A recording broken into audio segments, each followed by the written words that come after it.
ಈ ಕಂಟೆಂಟ್ ಶುರು ಮಾಡೋದಕ್ಕೂ ಮೊದಲು ಯಾರೆಲ್ಲ ನಮ್ಮ ಗಾಡ್ ಆಫ್ ಸ್ಮೈಲ್ ಅಪ್ಪು ಅವರ ಅರಸು ಸಿನಿಮಾನ ನೋಡಿದಿರಾ? ಅದರಲ್ಲಿ ಅಪ್ಪು ಅವರು ಶಿವರಾಜ್ ಅರಸಾಗಿ ಪ್ರೀತಿಗೋಸ್ಕರ ತಮ್ಮ ಐಡೆಂಟಿಟಿನ ಹೈಡ್ ಮಾಡಿ ಒಂದು ಗಾರ್ಮೆಂಟ್ಸ್ ಅಲ್ಲಿ ಕೆಲಸ ಮಾಡ್ತಾರೆ. ಇಲ್ಲೂ ಅದೇ ತರಾನೇ ಶರವಣ ಅನ್ನೋಂತಹ ಹುಡುಗ ತಮ್ಮ ಅಪ್ಪನ ಅಂದ್ರೆ ಆಕ್ಟರ್ ಶಿವಕುಮಾರ್ ಹೆಸರನ್ನ ಹೈಡ್ ಮಾಡಿ ಗಾರ್ಮೆಂಟ್ಸ್ ಅಲ್ಲಿ ಕೆಲಸ ಮಾಡ್ತಾರೆ. ಎರಡು ಕೇಸಲ್ಲಿ ಸಿಮಿಲಾರಿಟಿ ಇದೆ. ಲೈಕ್ ಶಿವ ಅನ್ನೋ ಹೆಸರು ಗಾರ್ಮೆಂಟ್ಸು ಐಡೆಂಟಿಟಿನ ಹೈಡ್ ಮಾಡೋದು. ಇದರಲ್ಲಿ ಅಪ್ಪು ಅವರ ಸಿನಿಮಾ ರೀಲ್ ಆದ್ರೆ ಶರವಣ ಅಂದ್ರೆ ನಮ್ಮ ರೋಲೆಕ್ಸ್ ಸೂರ್ಯ ಅವ್ರದ್ದು ರಿಯಲ್ ಲೈಫ್ ಸ್ಟೋರಿ. ಬನ್ನಿ ಈ ಅನ್ಟೋಲ್ಡ್ ಸ್ಟೋರಿ ಸೆಗ್ಮೆಂಟ್ ಅಲ್ಲಿ ಸಾಕಷ್ಟು ಇಂಟ್ರೆಸ್ಟಿಂಗ್ ಸ್ಟೋರಿನ ನಿಮ್ಗಾಗಿ ತಗೊಂಡ್ಬಂದಿದ್ದೀನಿ. ಹಾಯ್ ಎಲ್ರಿಗೂ ನಮಸ್ಕಾರ ಅಂಡ್ ವೆಲ್ಕಮ್ ಟು ಖಡಕ್ ಸಿನಿಮಾ. 1975 ಜುಲೈ 23ನೇ ತಾರೀಕು ಚೆನ್ನೈಯಲ್ಲಿ ನಮ್ಮ ಛೋಟಾ ಸಿಂಗಂ ಗ್ರ್ಯಾಂಡ್ ಎಂಟ್ರಿ ಕೊಡ್ತಾರೆ. ನಟ ಶಿವಕುಮಾರ್ ಅವರು ತಮಿಳು ಚಿತ್ರರಂಗದಲ್ಲಿ ಎಷ್ಟು ದೊಡ್ಡ ನಟರೋ ಅಷ್ಟೇ ಶಿಸ್ತಿನ ಮನುಷ್ಯ. ಮನೆಯಲ್ಲಿ ಸೂರ್ಯ ಅಂದ್ರೆ ಆಗಿನ ಕಾಲದ ಶರವಣನ್ ಹಾಗೂ ಕಾರ್ತಿಗೆ ಯಾವುದೇ ಸ್ಟಾರ್ ಕಿಟ್ ಸವಲತ್ತು ಕೊಡ್ತಾ ಇರ್ಲಿಲ್ವಂತೆ. ನಮ್ಮ ಸೂರ್ಯ ಅವರು ಶಾಲೆಗೆ ಹೋಗ್ತಾ ಇದ್ದಿದ್ದು ಬಸ್ ನಲ್ಲಿ ಅಥವಾ ಆಟೋದಲ್ಲಿ. ಇವತ್ತು ನೂರಾರು ಕಾರ್ಗಳು ಅವ್ರ ಮನೆ ಮುಂದೆ ನಿಂತಿರ್ಬೋದು. ಆದ್ರೆ ಅಂದು ಸೂರ್ಯ ಅವರಿಗೆ ಒಂದು ಸೈಕಲ್ ಕೊಡ್ಸೋದಕ್ಕೆ ಅವರ ಅಪ್ಪ 10 ಬಾರಿ ಯೋಚನೆ ಮಾಡಿದ್ರಂತೆ. ಮನೆಯಲ್ಲಿ ಇಂಗ್ಲಿಷ್ಗಿಂತ ತಮಿಳಿಗೆ ಹೆಚ್ಚು ಒತ್ತು ನೀಡಲಾಗ್ತಾ ಇತ್ತು. ಸೂರ್ಯ ಅವರ ಇಂದಿನ ಸ್ಪಷ್ಟವಾದ ತಮಿಳಿನ ಉಚ್ಚಾರಣೆಗೆ ಅವರ ತಂದೆ ಬಾಲ್ಯದಲ್ಲಿ ಹಾಕೊಟ್ಟಂತಹ ಸ್ಟ್ರಾಂಗ್ ಬೇಸ್ಮೆಂಟ್ ಕಾರಣ ಅಂದ್ರೆ ತಪ್ಪಾಗಲ್ಲ. ಇವತ್ತು ಕ್ಯಾಮ್ರಾ ಮುಂದೆ ಗರ್ಜಿಸುವಂತಹ ಸಿಂಗಂ ಸೂರ್ಯ ಅಂದು ಶಾಲಾ ದಿನಗಳಲ್ಲಿ ಎಂತವ್ರು ಗೊತ್ತಾ? ನಾಚಿಕೆ ಸ್ವಭಾವ. ಶಾಲೆಯಲ್ಲಿ ಯಾವ್ದಾದ್ರು ನಾಟಕ ಅಥವಾ ಸಾಂಸ್ಕೃತಿಕ ಕಾರ್ಯಕ್ರಮ ಅಂತಂದ್ರೆ ಸೂರ್ಯ 10 ಅಡಿ ದೂರ ಇರ್ತಾ ಇದ್ರಂತೆ. ವೇದಿಕೆ ಮೇಲೆ ನಿಂತ್ರೆ ಇವ್ರಿಗೆ ಕಾಲ್ಗಳು ನಡುಕ್ತಾ ಇದ್ವಂತೆ. ಇವರ ತಮ್ಮ ಕೈತಿ ಖ್ಯಾತಿಯ ಕಾರ್ತಿ ಬಾಲ್ಯದಿಂದಲೇ ಎಲ್ಲರ ಜೊತೆಗೆ ಬೆರೆಯುವಂತಹ ಹುಡುಗ. ಆದ್ರೆ ಸೂರ್ಯ ಯಾವಾಗ್ಲೂ ಒಂದು ಮೂಲೆ ಹಿಡಿದು ಕೂತ್ಕೊಳ್ಳುವಂತಹ ಸೈಲೆಂಟ್ ಹುಡುಗ. ನನ್ನ ಕೈಲಿ ಆಕ್ಟಿಂಗ್ ಮಾಡೋದಕ್ಕೆ ಖಂಡಿತ ಆಗಲ್ಲ ಅಂತ ಅವರೇ ಸ್ಟ್ರಾಂಗ್ ಆಗಿ ನಂಬ್ಕೊಂಡ್ಬಿಟ್ಟಿದ್ರು. ಇದು ತುಂಬಾ ಇಂಟ್ರೆಸ್ಟಿಂಗ್ ಸ್ಟೋರಿ. ಸೂರ್ಯ ಚೆನ್ನೈನ ಲೊಯೋಲಾ ಕಾಲೇಜಿನಲ್ಲಿ ಕಾಮರ್ಸ್ ಡಿಗ್ರಿ ಮಾಡ್ತಾ ಇದ್ರು. ಕಾಲೇಜಿನ ಮೊದಲೆರಡು ವರ್ಷ ಯಾರಿಗೊಬ್ರಿಗೂ ಸೂರ್ಯ ಒಬ್ಬ ನಟನ ಮಗ ಅಂತ ಗೊತ್ತೇ ಇರಲಿಲ್ಲ. ಶಿವಕುಮಾರ್ ಅವರ ಮಗ ಅಂದ್ರೆ ಯಾರು ನಂಬ್ತಾನೆ ಇರಲಿಲ್ಲ. ಯಾಕೆಂದ್ರೆ ಸೂರ್ಯ ಅಷ್ಟು ಸಿಂಪಲ್ ಆಗಿರ್ತಾ ಇದ್ರು. ಅಪ್ಪ ದೊಡ್ಡ ನಟನಾದ್ರೂ ಸೂರ್ಯನಿಗೆ ಸಿಗ್ತಾ ಇದ್ದಂತಹ ಪಾಕೆಟ್ ಮನಿ ತುಂಬಾನೇ ಕಡಿಮೆ.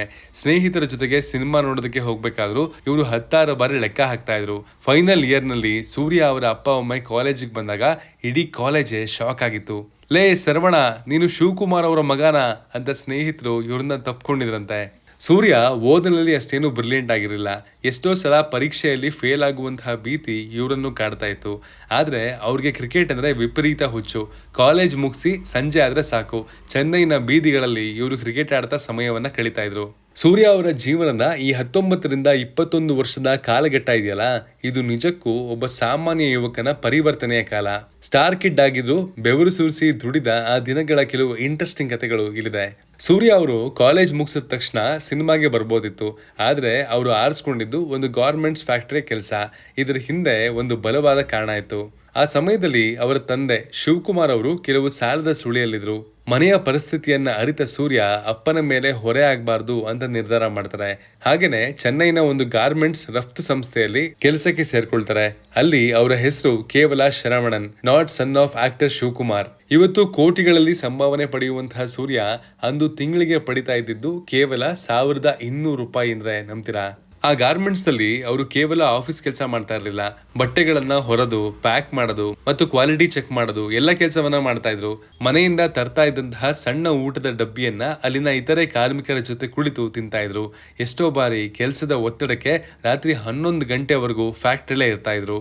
ಆ 8 ತಿಂಗಳ ಕಷ್ಟ ಅವ್ರಿಗೆ ಹಣದ ಬೆಲೆ ಏನು ಅಂತ ಕಲಿಸ್ಕೊಡ್ತು. ಸೂರ್ಯ ಅವರು ಗಾರ್ಮೆಂಟ್ಸ್ ಅಲ್ಲಿ ಕೆಲಸ ಮಾಡುವಾಗ ಅವರು ಹಾಕೊಳ್ತಾ ಇದ್ದಂತಹ ಬಟ್ಟೆಗಳು ಕೂಡ ಕಂಪನಿಯ ರಿಜೆಕ್ಟೆಡ್ ಪೀಸ್ಗಳೇ ಆಗಿತ್ತಂತೆ. ಸೂರ್ಯ ಅವ್ರಿಗೆ 20 ವರ್ಷ ಇದ್ದಾಗ ಒಂದು ದೊಡ್ಡ ಸಿನಿಮಾದ ಆಫರ್ ಹುಡ್ಕೊಂಡ್ ಬರುತ್ತೆ. ಆಸಕ್ತಿ ಇಲ್ಲದ ನಟ ವಸಂತ್ ಅಂತ ನಿರ್ದೇಶಕರು ಆಸೈ ಎಂಬ ಸಿನಿಮಾಗೆ ಸೂರ್ಯ ಅವರನ್ನ ನಾಯಕನಾಗಿ ಮಾಡೋದಕ್ಕೆ ಶಿವಕುಮಾರ್ ಅವರ ಮನೆಗೆ ಬಂದಿದ್ರು. ಆದ್ರೆ ಸೂರ್ಯ ಅವರು ನನಗೆ ಕ್ಯಾಮ್ರಾ ಮುಂದೆ ನಿಲ್ಲೋದಕ್ಕೆ ಬರಲ್ಲ, ನಾನು ಬಿಸ್ನೆಸ್ ಮಾಡ್ತೀನಿ ಅಂತ ಮುಖದ ಮೇಲನೆ ಹೇಳಿ ಆ ಆಫರ್ ಅನ್ನ ತಿರಸ್ಕರಿಸಿದ್ರು. ನಂತರ ಆ ಸಿನಿಮಾವನ್ನ ಅಜಿತ್ ಕುಮಾರ್ ಅವರು ಮಾಡಿದ್ರು ಮತ್ತು ಅದು ಸೂಪರ್ ಹಿಟ್ ಆಯ್ತು. ಗಾರ್ಮೆಂಟ್ಸ್ ಕೆಲಸ ಬಿಟ್ಟ ಸೂರ್ಯ ನಂತರ ಅವರು ಸ್ವಂತ ಬಿಸ್ನೆಸ್ ಮಾಡೋದಕ್ಕೆ ಪ್ಲಾನ್ ಮಾಡಿದ್ರು. ಅದಕ್ಕೆ ಸುಮಾರು 25 ಲಕ್ಷ ರೂಪಾಯಿ ಬಂಡವಾಳ ಬೇಕಿತ್ತು. ಅಪ್ಪನ್ ಕೇಳಕ್ಕೆ ಸಂಕೋಚ. ಅಪ್ಪನ ಹತ್ರ ಅಷ್ಟು ದೊಡ್ಡ ಮೊತ್ತ ಕೇಳೋದಕ್ಕೆ ಸೂರ್ಯ ಅವರಿಗೆ ಇಷ್ಟ ಇರಲಿಲ್ಲ. ತಾವೇ ಆ ಹಣವನ್ನ ಗಳಿಸ್ಬೇಕು ಅಂತ ನಿರ್ಧಾರ ಮಾಡಿದ್ರು. ಸರಿಯಾಗಿ ಅದೇ ಹೊತ್ತಿಗೆ ನಿರ್ದೇಶಕ ಮಣಿರತ್ನಂ ತಮ್ಮ ನೇರಕ್ಕೂ ನೇರ್ ಸಿನಿಮಾಗೆ ನಟನನ್ನ ಹುಡುಕ್ತಾ ಇದ್ರು. ಮಣಿರತ್ನಂ ಅವರ ಸಿನಿಮಾ ಅಂದ್ರೆ ಯಾರಾದ್ರೂ ಒಪ್ಕೊಳ್ಳೇಬೇಕು. ಸೂರ್ಯ ಅವರು ಕೇವಲ ಆ ಬಿಸ್ನೆಸ್ ಬಂಡವಾಳವನ್ನ ಕ್ರೋಢೀಕರಿಸಲು ಸರಿ ಈ ಒಂದು ಸಿನಿಮಾ ಮಾಡೋಣ ಅಂತ ಒಪ್ಕೊಂಡ್ರು. ಆಗ ಅವ್ರಿಗೆ ಜಸ್ಟ್ 21 ವರ್ಷ. ಸಿನಿಮಾ ಒಪ್ಕೊಂಡಿದ್ದೇನೋ ಸರಿ, ಆದ್ರೆ ಶೂಟಿಂಗ್ ಮೊದಲ ದಿನ ಸೂರ್ಯ ಅವರಿಗೆ ನರಕ ದರ್ಶನವಾಗಿತ್ತು. ಮೊದಲ ದಿನದ ಶೂಟಿಂಗ್ ನಲ್ಲಿ ಸೂರ್ಯ ಅವರಿಗೆ ಸರಿಯಾಗಿ ನಿಂತ್ಕೊಳ್ಳೋಕ್ಕೂ ಬರ್ತಿರ್ಲಿಲ್ವಂತೆ. ನಾಯಕಿಯಾಗಿ ನಟಿಸ್ತಾ ಇದ್ದಿದ್ದು ಸಿಮ್ರನ್. ಅವರ ಕಣ್ಣನ್ನ ನೋಡಿ ಡೈಲಾಗ್ ಹೇಳೋದಕ್ಕೆ ಸೂರ್ಯ ಅವರಿಗೆ ವಿಪರೀತ ಸಂಕೋಚ ಆಯ್ತಂತೆ. ಆಗ ಸೆಟ್ಟಲ್ ಇದ್ದವರು ಇವನೇನು ನಟ ಶಿವಕುಮಾರ್ ಅವರ ಮಗನ, ಇವನ್ಗೆ ಆಕ್ಟಿಂಗ್ ಬರಲ್ವಾ ಅಂತ ಪಿಸ್ಗುಡ್ತಾ ಇದ್ರಂತೆ. ಇದು ಸೂರ್ಯ ಅವರ ಮನಸ್ಸಿಗೆ ಭಾರಿ ಪೆಟ್ಟು ನೀಡಿತು. ಅದೇ ಹಠ ಅವ್ರನ್ನ ಇವತ್ತು ಒಬ್ಬ ಮೆಥಡ್ ಆಕ್ಟರ್ ಆಗಿ ರೂಪಿಸ್ತು. 1997ರಲ್ಲಿ ನೇರಕ್ಕೂ ನೇರ್ ಚಿತ್ರದ ಮೂಲಕ ಸಿನಿಮಾಗೆ ಬಂದ್ರು. ಆಗ ನಿರ್ದೇಶಕ ಮಣಿರತ್ನಂ ಅವರು ಈಗಾಗಲೇ ಶರವಣನ್ ಹೆಸರಿನ ನಟರು ಇದ್ದಿದ್ರಿಂದ ಇವರ ಹೆಸರನ್ನ ಸೂರ್ಯ ಅಂತ ಬದಲಾಯಿಸಿದ್ರು. ಮೊದಲ ಸಿನಿಮಾ ಬಂದ್ರು ಸೂರ್ಯ ಅವರಿಗೆ ನಟನೆ ಬರ್ತಾ ಇರಲಿಲ್ಲ, ಡ್ಯಾನ್ಸ್ ಬರ್ತಾ ಇರಲಿಲ್ಲ ಅಂತ ಟೀಕೆಗಳು ಕೇಳಬಂದ್ವು. ಆಗಿನ ಸಿನಿಮಾ ಕ್ರಿಟಿಕ್ಸ್ ಸೂರ್ಯನಿಗೆ ಸ್ಕ್ರೀನ್ ಪ್ರೆಸೆನ್ಸ್ ಇಲ್ಲ, ಡೈಲಾಗ್ ಡೆಲಿವರಿ ಮರಗಟ್ಟಂಗಿದೆ ಅಂತ ಬರೆದ್ರು. ತನ್ನಿಂದಾಗಿ ತನ್ನ ತಂದೆ ಶಿವಕುಮಾರ್ ಅವರ ಗೌರವಕ್ಕೆ ಧಕ್ಕೆ ಬರ್ತಿದೆ ಅಂತ ಭಯ ಸೂರ್ಯ ಅವರನ್ನ ಕಾಡ್ತಾ ಇತ್ತು. ನಾನು ಈ ಇಂಡಸ್ಟ್ರಿಗೆ ಲಾಯಕ್ಕಿಲ್ವೇನೋ ಅಂತ ಅನ್ಕೊಂಡ್ರು. ಮತ್ತೆ ಗಾರ್ಮೆಂಟ್ಸ್ ಬಿಸ್ನೆಸ್ಗೆ ಹೋಗುವಂತಹ ಆಲೋಚನೆ ಕೂಡ ಮಾಡಿದ್ರು. ಆರಂಭದ ದಿನಗಳಲ್ಲಿ ಸೂರ್ಯ ಅವರಿಗೆ ಡ್ಯಾನ್ಸ್ ಅಂದ್ರೆ ಎಲ್ಲಿಲ್ಲದ ಭಯ. ಮಾಸ್ ಹೀರೋ ಆಗ್ಬೇಕು ಅಂತಂದ್ರೆ ಡ್ಯಾನ್ಸ್ ಬೇಕೇ ಬೇಕು. ಹಾಗಾಗಿ ಶೂಟಿಂಗ್ ಇಲ್ಲದ ದಿನಗಳಲ್ಲಿ ಸೂರ್ಯ ಅವರು ರೂಮ್ ಬಾಗ್ಲಾಕೊಂಡು ಗಂಟೆಗಟ್ಟಲೆ ಡ್ಯಾನ್ಸ್ ಪ್ರಾಕ್ಟೀಸ್ ಮಾಡ್ತಾ ಇದ್ರಂತೆ. 24ನೇ ವಯಸ್ಸಿನಲ್ಲಿ ಅವರು ಕಾದಲೇ ನೆಮ್ಮದಿ, ಸಂದೀಪ್ ಪೋಮಾ ಅಂತಹ ಸಿನಿಮಾಗಳೇ ನಟಿಸಿದ್ರು. ಆದ್ರೆ ಇವು ಯಾವುದು ಅವ್ರಿಗೆ ಬ್ರೇಕ್ ಕೊಡ್ಲಿಲ್ಲ. ಜನ ಇವರನ್ನ ಇನ್ನೊಬ್ಬ ಸಾಮಾನ್ಯ ನಟ ಅಂತಲೇ ಗುರುತಿಸಿದ್ರು. 1999ರಲ್ಲಿ ಸೂರ್ಯ ಅವರ ಬದುಕಿನಲ್ಲಿ ಒಂದು ಮ್ಯಾಜಿಕ್ ನಡೀತು. ಅದು ಪೂವೆಲ್ಲಂ ಕೆಟ್ಟುಪ್ಪಾರ್ ಸಿನಿಮಾ. ಇದೇ ಸೆಟ್ಟಲ್ಲಿ ಸೂರ್ಯ ಮೊದಲ ಬಾರಿಗೆ ನಟಿ ಜ್ಯೋತಿಕಾ ಅವರನ್ನ ಭೇಟಿಯಾಗಿದ್ದು. ಸೂರ್ಯ ಆಗಿನ್ನೂ ಸ್ಟ್ರಗ್ಲರ್, ಆದ್ರೆ ಜ್ಯೋತಿಕಾ ಆಗ್ಲೇ ಸೆನ್ಸೇಷನಲ್ ನಟಿ. ಸೂರ್ಯ ಅವರ ಶಿಸ್ತು ಮತ್ತು ಕೆಲಸದ ಮೇಲಿರುವಂತಹ ಶ್ರದ್ಧೆ ಕಂಡು ಜ್ಯೋತಿಕಾ ಇಂಪ್ರೆಸ್ ಆದ್ರು. ನೀವು ದೊಡ್ಡ ಸ್ಟಾರ್ ಆಗ್ತೀರಾ ಅಂತ ಜ್ಯೋತಿಕಾ ನೀಡಿದಂತಹ ಪ್ರೋತ್ಸಾಹ ಸೂರ್ಯ ಅವರ ಆತ್ಮವಿಶ್ವಾಸವನ್ನ ಹೆಚ್ಚಿಸಿತು. ನಿರ್ದೇಶಕ ಬಾಲ ಅವರು ಸೂರ್ಯನನ್ನ ಕರೆದು, ನಿನ್ನ ಚಾಕ್ಲೇಟ್ ಬಾಯ್ ಇಮೇಜ್ ಬಿಡು, ನಿನಗೆ ನಾನು ಮಾಸ್ ಲುಕ್ ಕೊಡ್ತೀನಿ ಅಂತ ಅಂದ್ರು. ನಂದಾ ಚಿತ್ರಕ್ಕಾಗಿ ಸೂರ್ಯ ತಮ್ಮ ಲುಕ್ ಅನ್ನ ಪೂರ್ತಿ ಬದಲಾಯಿಸ್ಕೊಂಡ್ರು. ಈ ಸಿನಿಮಾದಲ್ಲಿ ಸೂರ್ಯ ಕಣ್ಣುಗಳಲ್ಲೇ ನಟಿಸೋದನ್ನ ಕಲ್ತ್ರು. ಚಿತ್ರ ರಿಲೀಸ್ ಆದಾಗ ಇಡೀ ತಮಿಳುನಾಡು ಶಾಕ್ ಆಯ್ತು. ಇವನು ಅದೇ ಸೂರ್ಯನ ಅಂತ ಜನ ಹುಬ್ಬೇರಿಸಿದ್ರು. ಈ ಚಿತ್ರಕ್ಕೆ ಅವರಿಗೆ ಮೊದಲ ಬಾರಿಗೆ ತಮಿಳುನಾಡು ಸ್ಟೇಟ್ ಫಿಲ್ಮ್ ಅವಾರ್ಡ್ ಸಿಕ್ತು. 28ನೇ ವಯಸ್ಸಿನಲ್ಲಿ ಸೂರ್ಯ ಕೈಗೆ ಸಿಕ್ಕಿದ್ದು ಗೌತಮ್ ವಾಸುದೇವ್ ಮೆನನ್ ಅವರ ಕಾಕಾ ಕಾಕಾ ಪೊಲೀಸ್ ಅವತಾರ. ಅಲ್ಲಿವರೆಗೂ ತಮಿಳು ಸಿನಿಮಾದಲ್ಲಿ ಪೊಲೀಸ್ ಅಂದ್ರೆ ಕೇವಲ ಜೋರು ಧ್ವನಿಯ ಗತ್ತು ಅಷ್ಟೇ ಇತ್ತು. ಆದ್ರೆ ಸೂರ್ಯ ಅವರು ಅನ್ಬು ಚೆಲ್ವನ್ ಆಗಿ ಸ್ಟೈಲಿಶ್ ಮತ್ತು ಸೆಟಲ್ ಪೊಲೀಸ್ ಆಫೀಸರ್ ಪಾತ್ರ ಮಾಡಿ ಹೊಸ ಟ್ರೆಂಡ್ ಅನ್ನ ಕ್ರಿಯೇಟ್ ಮಾಡಿದ್ರು. ಈ ಚಿತ್ರಕ್ಕಾಗಿ ಸೂರ್ಯ ತಮ್ಮ ಬಾಡಿ ಲ್ಯಾಂಗ್ವೇಜ್ ಅನ್ನ ಪೂರ್ತಿ ಬದಲಾಯಿಸಿಕೊಂಡ್ರು. ಇದೇ ಸಿನಿಮಾದ ಸೆಟ್ ಅಲ್ಲಿ ಸೂರ್ಯ ಮತ್ತು ಜ್ಯೋತಿಕಾ ಅವರ ಪ್ರೀತಿ ಇನ್ನಷ್ಟು ಗಟ್ಟಿ ಆಯ್ತು. ಸಿನಿಮಾ ಜೋಡಿ ರಿಯಲ್ ಲೈಫ್ ಅಲ್ಲೂ ಜೋಡಿ ಆಗ್ಲಿ ಅಂತ ಫ್ಯಾನ್ಸ್ ಹಾರೈಸೋದಕ್ಕೆ ಶುರು ಮಾಡಿದ್ದು ಈ ವಯಸ್ಸಲ್ಲೇ. ಅದಾದ ನೆಕ್ಸ್ಟ್ ಇಯರ್ ನಲ್ಲಿ ಪಿತಾಮಗನ್ ಮತ್ತು ಪೇರಳಗನ್ ಅನ್ನುವಂತಹ ಪ್ಯೂರ್ ಪರ್ಫಾರ್ಮೆನ್ಸ್ ಓರಿಯೆಂಟೆಡ್ ಮೂವಿಗಳನ್ನ ಮಾಡಿದ್ರು. ಈ ವಯಸ್ಸಲ್ಲಿ ಸೂರ್ಯ ತಾವೊಬ್ಬ ಕೇವಲ ಮಾಸ್ ಹೀರೋ ಅಲ್ಲ, ಎಂತದ್ದೇ ಪಾತ್ರ ಕೊಟ್ರು ಅದಕ್ಕೆ ಜೀವ ತುಂಬಬಲ್ಲ ನಟ ಅಂತ ಪ್ರೂವ್ ಮಾಡಿದ್ರು.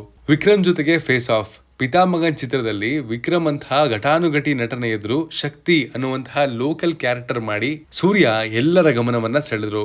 ಇಂದಿಗೂ ಸೂರ್ಯನ ಬೆಸ್ಟ್ ಪರ್ಫಾರ್ಮೆನ್ಸ್ ಅಂದ್ರೆ ಪಿತಾಮಗನ್ ಹೆಸರು ಬಂದೇ ಬರುತ್ತೆ. ಪೇರಳಗನ್ ಚಿತ್ರದಲ್ಲಿ ಒಬ್ಬ ಹಂಚ್ ಬ್ಯಾಕ್ ಇರುವಂತಹ ಕುರೂಪಿ ಮತ್ತು ಒಬ್ಬ ಸುಂದರ ಯುವಕನಾಗಿ ದ್ವಿಪಾತ್ರ ಮಾಡಿ ಮೊದಲ ಬಾರಿಗೆ film fair best actor award ಅನ್ನ ಪಡ್ಕೊಂಡ್ರು. ಜಗ್ಗೇಶ್ ಅವರ ಮನ್ಮಥ ಫಿಲಂ ಇದೆ ಅಲ್ವಾ, ಅದು ಪೇರಳಗನ್ ಸಿನಿಮಾದ ರೀಮೇಕ್. ಅವ್ರಿಗೆ ನಟನೆಯ ಬಗ್ಗೆ ಇದ್ದಂತಹ ಎಲ್ಲಾ ಭಯಗಳು ದೂರವಾಗಿ ಆತ್ಮವಿಶ್ವಾಸ ದುಪ್ಪಟ್ಟಾಯಿತು. ಗಜನಿ, ಸುನಾಮಿ ಮತ್ತು 6 ಪ್ಯಾಕ್ಸ್ ಟ್ರೆಂಡ್ ಇದು ಸೂರ್ಯ ಅವರ ಲೈಫ್ ನ ಅತಿ ದೊಡ್ಡ ಮೈಲಿಗಲ್ಲು. AR ಮುರುಗದಾಸ್ ನಿರ್ದೇಶನದ ಗಜನಿ ರಿಲೀಸ್ ಆಯಿತು. ಸಂಜಯ್ ರಾಮಸ್ವಾಮಿ ಅನ್ನುವಂತಹ ಶಾರ್ಟ್ ಟರ್ಮ್ ಮೆಮೊರಿ ಲಾಸ್ ಇರುವಂತಹ ಪಾತ್ರದಲ್ಲಿ ಸೂರ್ಯ ಮಿಂಚಿದ್ರು. ಈ ಚಿತ್ರಕ್ಕಾಗಿ ಅವರು ಮಾಡಿದಂತಹ ಹೇರ್ ಸ್ಟೈಲ್ ಮತ್ತು ಅವರ 6 ಪ್ಯಾಕ್ಸ್ ಬಾಡಿ ನೋಡಿ ಇಡೀ ಸೌತ್ ಇಂಡಿಯಾ ಹುಚ್ಚೆದ್ದು ಕುಣಿತು. ಸೂರ್ಯ ಅವರ ಸಿನಿಮಾಗಳಿಗೆ ತೆಲುಗು ಮತ್ತು ಕೇರಳದಲ್ಲಿ ಭಾರಿ ಡಿಮ್ಯಾಂಡ್ ಶುರುವಾಗಿದ್ದೆ ಈ 30ನೇ ವಯಸ್ಸಿನಲ್ಲಿ. ಸೂರ್ಯ ಕೇವಲ ತಮಿಳುನಾಡಿನ ನಟನಾಗಿ ಉಳಿದೆ ಪ್ಯಾನ್ ಇಂಡಿಯನ್ ಸ್ಟಾರ್ ಆಗುವಂತಹ ಮೊದಲ ಹೆಜ್ಜೆ ಇಟ್ರು. 31ನೇ ವಯಸ್ಸು ಸೂರ್ಯ ಅವರ ಬದುಕಲ್ಲಿ ಹೊಸ ಚಾಪ್ಟರ್ ಅನ್ನ ಶುರು ಮಾಡ್ತು. ಸೆಪ್ಟೆಂಬರ್ 11, 2006ರಂದು ಬಹುಕಾಲದ ಗೆಳತಿ ಮತ್ತು ನಟಿ ಜ್ಯೋತಿಕಾ ಅವರನ್ನ ಕೈ ಹಿಡಿದ್ರು. ಇಂದಿಗೂ ಸಿನಿ ರಂಗದ ಮೋಸ್ಟ್ ರೊಮ್ಯಾಂಟಿಕ್ ಕಪಲ್ ಅಂದ್ರೆ ಇವರೇ. ಇದೇ ವರ್ಷ ಸೂರ್ಯ ಅವರು ಆಗರಂ ಫೌಂಡೇಶನ್ ಎಂಬ ಶಿಕ್ಷಣ ಸಂಸ್ಥೆಯನ್ನ ಅಧಿಕೃತವಾಗಿ ಆರಂಭಿಸಿದ್ರು. ತಾನು ಸ್ಟ್ರಗಲ್ ಮಾಡುವಾಗ ಅನುಭವಿಸಿದಂತಹ ಕಷ್ಟಗಳು ಬೇರೆ ವಿದ್ಯಾರ್ಥಿಗಳಿಗೆ ಬರಬಾರದು ಅಂತ ಆಶಯ ಅವ್ರಿಗಿತ್ತು. ಮದುವೆ ನಂತರ ಜ್ಯೋತಿಕಾ ಅವರು ಸಿನಿಮಾದಿಂದ ಬ್ರೇಕ್ ತಗೊಂಡಾಗ ಸೂರ್ಯ ಅವರು ಅವರಿಗೆ ಸಂಪೂರ್ಣ ಬೆಂಬಲವನ್ನ ನೀಡಿದ್ರು.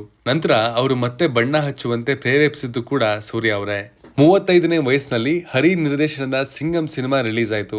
ದೊರೆ ಸಿಂಗಂ ಕ್ರೇಜ್ ಏನ್ ಕೇಳ್ತೀರಾ? ಮೀಸೆ ತಿರುವಿ ಸೂರ್ಯ ಡೈಲಾಗ್ ಹೊಡೆದಾಗ ಥಿಯೇಟರ್ಗಳು ನಡಗ್ತಾ ಇದ್ವು.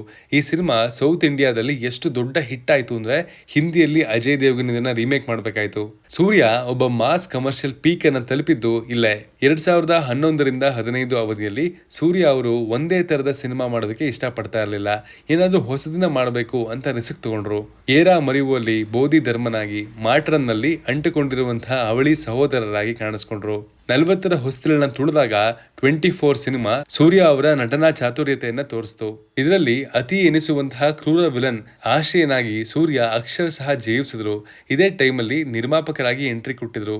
2013ರಲ್ಲಿ ತಮ್ಮದೇ ಆದಂತಹ 2D ಎಂಟರ್ಟೈನ್ಮೆಂಟ್ ಪ್ರೊಡಕ್ಷನ್ ಹೌಸ್ ಶುರು ಮಾಡಿದ್ರು. ಸೂರ್ಯ ಅವರ ಕೆರಿಯರ್ ಅಲ್ಲಿ ಈ ಸಮಯದಲ್ಲಿ ಕೆಲವು ಸಿನಿಮಾಗಳು ಸೂರ್ಯ ಅವರ ಕೈ ಹಿಡಿಲಿಲ್ಲ. ಅಂಜಾನ್, ಮಾಸ್ ಅವರಿಗೆ ನಿರೀಕ್ಷಿತ ಗೆಲುವನ್ನ ತಂದ್ಕೊಡ್ಲಿಲ್ಲ. ಅದಕ್ಕೆ ಜನರು ಸೂರ್ಯ ಅವರ ಕಾಲ ಮುಗೀತು ಅಂತ ಮಾತಾಡೋದಕ್ಕೆ ಶುರು ಮಾಡಿದ್ರು. ಆದ್ರೆ ಸೂರ್ಯ ಸೋಲುಪ್ಪುವಂತಹ ಮನುಷ್ಯ ಅಲ್ಲ. ಅವರ ನೆಕ್ಸ್ಟ್ ಪ್ಲಾನ್ ಬೇರೆನೇ ಇತ್ತು. ಸೂರರೈ ಪೋಟ್ರು ಇದು ಸೂರ್ಯ ಅವರ ಜೀವನದ ಮಾಸ್ಟರ್ ಸ್ಟ್ರೋಕ್. ಕೋವಿಡ್ ಟೈಮಲ್ಲಿ ಜನ ಥಿಯೇಟರ್ಗೆ ಬರಲು ಸಾಧ್ಯವಾಗ್ತಾ ಇದ್ದಾಗ ತಮ್ಮ ಅತ್ಯಂತ ಪ್ರತಿಷ್ಠಿತ ಸಿನಿಮಾ ಸೂರರೈ ಪೋಟ್ರು ಅನ್ನ OTTಯಲ್ಲಿ ರಿಲೀಸ್ ಮಾಡುವಂತಹ ಧೈರ್ಯ ಮಾಡಿದ್ರು. ಕ್ಯಾಪ್ಟನ್ ಗೋಪಿನಾಥ್ ಅವರ ಜೀವನ ಚರಿತ್ರೆ ಆಧಾರಿತ ಸಿನಿಮಾ ಇದು. ಈ ಚಿತ್ರದಲ್ಲಿ ನೆಡುಮಾರನ್ ರಾಜಂಗಂ ಆಗಿ ಸೂರ್ಯ ನೀಡಿದಂತಹ ಪರ್ಫಾರ್ಮೆನ್ಸ್ ನೋಡಿ ಇಡೀ ದೇಶವೇ ಕಣ್ಣೀರು ಹಾಕಿತ್ತು. 16 ವರ್ಷಗಳ ಶ್ರಮಕ್ಕೆ ಕೊನೆಗೂ ಫಲ ಸಿಕ್ತು. ಸೂರ್ಯ ಅವರಿಗೆ ಶ್ರೇಷ್ಠ ನಟ ರಾಷ್ಟ್ರ ಪ್ರಶಸ್ತಿ ಒಲಿತು. ಇದು ಅವರು 21ನೇ ವಯಸ್ಸಿನಲ್ಲಿ ನನಗೆ ಆಕ್ಟಿಂಗ್ ಬರಲ್ಲ ಅಂದವರಿಗೆ ಕೊಟ್ಟಂತಹ ಅತ್ಯಂತ ದೊಡ್ಡ ಉತ್ತರವಾಗಿತ್ತು. ಸೂರ್ಯ ಅವರು ಸೂರರೈ ಪೋಟ್ರು ಚಿತ್ರದ ಆ ಒಂದ್ ಸೀನ್ ನಲ್ಲಿ ಏರ್ಪೋರ್ಟ್ ನಲ್ಲಿ ಹಣಕ್ಕಾಗಿ ಬೇಡುವಂತಹ ದೃಶ್ಯ ಅದನ್ನ ನಟಿಸುವಾಗ ನಿಜವಾಗ್ಲೂ ತುಂಬಾ ಭಾವುಕರಾಗಿದ್ರಂತೆ. ಆ ಸೀನ್ ಮುಗಿದ ಮೇಲೂ ಅವರು ಸುಮಾರು ಹೊತ್ತು ಅಳುತ್ತಲೇ ಇದ್ರಂತೆ. ಆ ಮಟ್ಟದ ಸಮರ್ಪಣಾ ಭಾವ ಇರೋದ್ರಿಂದಲೇ ಇವರು ಇಂದು ನಟರ ನಟ ಅಂತ ಅನ್ನಿಸ್ಕೊಂಡಿರೋದು. ರಾಷ್ಟ್ರ ಪ್ರಶಸ್ತಿ ಬಂದಂತಹ ಬೆನ್ನಲ್ಲೇ ಬಂದಿದ್ದೆ ಜೈ ಭೀಮ್ ಸಿನಿಮಾ ಸೂರ್ಯ ಅವರನ್ನ ಸಮಾಜದ ಧ್ವನಿಯಾಗಿ ಮಾಡಿತು. ವಕೀಲ ಚಂದ್ರು ಒಬ್ಬ ಸ್ಟಾರ್ ಹೀರೋ ಆಗಿದ್ರು.